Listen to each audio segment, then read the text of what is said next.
Hi, this is Chris Carlson, and I want to welcome you to the Sales Playbook. The Sales Playbook is designed to share concepts and ideas to help you with your sales efforts.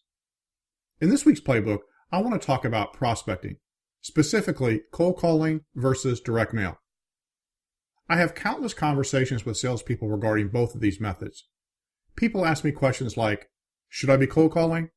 Or, does direct mail work? The answers to those questions really depend on your specific situation. So, there's not one right answer for every salesperson or every company. But let's say you have 100 prospects you're targeting and you have no relationship with any of those prospects. Assuming for one moment that the only ways you could approach these prospects was through cold calling or direct mail. Here are 3 questions I want you to consider. If you were to cold call those 100 prospects, how many appointments would you get? If you were to mail 3 different mailing pieces to those 100 prospects, each with a call to action, how many appointments would you get? How much would each of those methods cost you? The cost for cold calling is pretty easy to figure out.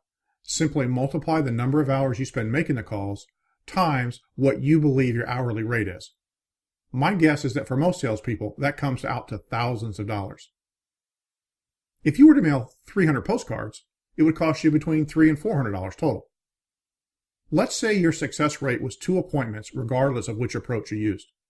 Which was the winning strategy? Obviously, there's no way to tell because it depends on the quality of the appointments that were set. But consider this.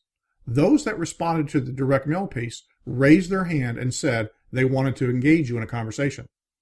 These prospects tend to be much more interested in you and your solutions than those that were cold called. Look, this doesn't have to be an either or. If cold calling is your key prospecting strategy, consider using direct mail as a supplement. One final point. For 99% of salespeople, cold calling is the least effective method of prospecting.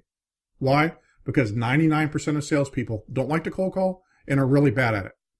This results in countless hours of wasted time and effort, and therefore money. Unless you're part of the 1%, look for other ways to get in front of prospects. Thanks for taking time for this edition of the Sales Playbook.